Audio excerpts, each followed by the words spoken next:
Hello bachcho, let's see this question. The question says number of 6-digit numbers which have 3-digit even and 3-digit odd if each digit is to be used at most once is clear. देखिए यहाँ हमें ऐसे numbers देखने हैं 6 digit के जिनमें 3 digit even हो 3 digit odd हो, ठीक है। और एटलीस्ट हमारे पास यहाँ पर अगर हम बात करें या ऐसा बोलें if if each digit is to be use at most once is, मतलब जो भी डिजिट हम यूज कर रहे हैं वो मैक्सिमम वन टाइम यूज होना चाहिए, ठीक है। क्लियर। इसका मतलब डिजिट जो है वो रिपीट नहीं होगा। अब सिंपल सी बात करें, सबसे पहले हम यहाँ पर की कंसेप्ट की, तो की कंसेप्ट में हम देखने वाले हैं यहाँ पे एन डिफरेंट थिंग्स में से आर थिंग्स को सेलेक्ट करने के number of ways mean nCr. NCr का फॉर्मूला होता है N factorial upon R factorial into N minus R factorial, ठीक है। अब देखो यहाँ हम क्या करते हैं इसे सॉल्व करने के लिए, सबसे पहले हम बात करें इवन डिजिट्स और ऑड डिजिट्स की, ठीक है। तो इवन डिजिट्स कितने हो गए हमारे पास, इवन डिजिट्स की अगर हम बात करें तो इवन डिजिट्स हमारे पास 0, 2, 4, 6 एंड 8। एंड ऑड डिजिट्स की अगर हम बात करें तो ऑड डिजिट्स है हमारे पास 1, 3, 5, 7 एंड 9, ठीक है। तो ये भी टोटल 5 हो गए इवन भी, और ऑड जो है हमारे पास ये भी टोटल कितने हो गए 5 हो गए। क्लियर। अब देखिए यहाँ से आगे हम कंटिन्यू करें, सबसे पहले हम क्या कर रहे हैं यहाँ पर 6 डिजिट के नंबर फॉर्म कर रहे हैं, ठीक है। तो टोटल में इनसे 6 डिजिट के कितने नंबर फॉर्म कर सकता हूँ, पहले तो उन पर हम बात कर लेते हैं जिसमें नंबर जो है वो रिपीट नहीं होगा। क्लियर। तो हमने बात की यहाँ पर total 6 digit numbers, total 6 digits numbers, ये कितने हो जाएंगे हमारे पास, ये हो जाएंगे। देखो आपको क्या करना है, जो पहले 5 डिजिट थे इवन उनमें से 3 को सेलेक्ट करना है, ठीक है, 3 इवन रखना है। फिर सेकंड जो आपके पास और डिजिट्स हैं 5, इनमें से भी 3 को सेलेक्ट करोगे तो 5 से 3, ठीक है। मल्टीप्लिकेशन लो अप्लाई होगा हमारे पास।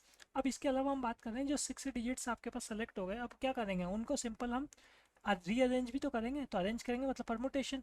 तो 6 से 6 या 6 पे 6 हमारे पास कितना हो जाएगा 6 फैक्टोरियल हो जाएगा, ठीक है। वो जो 6 डिजिट्स हमारे पास आए हैं जब उनको हम अरेंज करेंगे तो कितने नंबर्स फॉर्म होंगे 6 फैक्टोरियल। क्लियर। तो ये हो जाएगा हमारे पास 5 से 3 अगर हम सॉल्व करेंगे, फॉर्मूला हमारे पास है, ठीक है। तो फॉर्मूले में अगर हम 5 से 3 सॉल्व करने जाएंगे तो 5 से 3 और 5 से 2 ये हमारे पास सेम ही हुआ करता है, ठीक है। तो 5 से 2 की अगर हम बात करें तो वो होता है हमारे पास 10, 5 से 3 और 5 से 2 सेम ही है अगेन 10, 6 फैक्टोरियल 720, तो ये हो जाएगा हमारे पास 720,000, ठीक है, 72,000। क्लियर। अब इसके बाद हम बात करें यहाँ पर, ये तो वो नंबर्स हो गए हमारे पास 6 डिजिट्स के। अब इनमें आप देखोगे कि आपके पास ऐसे भी नंबर्स है जिनका फर्स्ट डिजिट कैसा आ रहा है 0 आ रहा है, तो वो तो 6 डिजिट नंबर होंगे नहीं, तो उनको हमको माइनस करना होगा यहाँ पे। तो हमने देखे यहाँ पर numbers which have which has first digit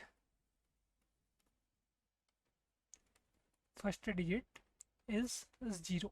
तो 0 जिनका फर्स्ट डिजिट है, इसका मतलब सिंपल सी बात है जो फर्स्ट डिजिट हमारे पास है वो तो 0 फिक्स हो गया। क्लियर। अब देखो अब क्या करेंगे, आप जो 5 और डिजिट्स हैं उनमें से क्या करेंगे 3 को सेलेक्ट करेंगे, और इवन कितने अब 0 तो फिक्स हो गया फर्स्ट, अब इवन रहेगा 4, तो 4 में से अभी भी आपको 2 को सेलेक्ट करना है, तो 4 से 2, और 5 जो और है उनमें से 3 को सेलेक्ट करना है, तो 5 से 3। और अब आपके पास जो 0 है वो तो फिक्स हो गया, तो रिमेनिंग 5 डिजिट्स जो है, रिमेनिंग 5 डिजिट्स को तो हम इंटरचेंज कर सकते हैं। तो वो कितने तरीके से इंटरचेंज हो गए 5 फैक्टोरियल से। तो इसको सॉल्व कर लेते हैं। 4 से 2 वही फॉर्मूले से हम सॉल्व कर सकते हैं यहाँ पर, तो 4 से 2 हम सॉल्व करेंगे तो 6 आएगा, 5 से 3 5 से 2 के इक्वली होगा तो मतलब 10 आएगा, 5 फैक्टोरियल जो है हमारे पास ये आएगा हमारे पास यहाँ पर 5 फैक्टोरियल को अगर हम सॉल्व करेंगे तो हमारे पास ये आएगा 120, ठीक है। तो ये बन गया 7200, ठीक है। इसको अगर हम सॉल्व करेंगे यहाँ पर तो 7200 आएगा हमारे पास। क्लियर। अब हम क्या कर सकते हैं, इनको माइनस कर सकते हैं और रिक्वायर्ड आंसर फाइंड कर सकते हैं। तो अब हमारे पास रिक्वायर्ड नंबर्स जो टोटल 6 डिजिट नंबर्स थे हमारे पास वो थे कौन से 72,000। अब इनमें से हमारे पास जिनके फर्स्ट डिजिट 0 है वो तो 6 डिजिट के नहीं हुए ना, तो इनको तो माइनस करना होगा, तो ये माइनस किया हमने। क्लियर। इसको सॉल्व कर लेते हैं हम यहाँ पर, तो ये आ जाएगा हमारे पास 64,800। Clear. 64,800, this is our final answer. Hope you understood it well. Best of luck.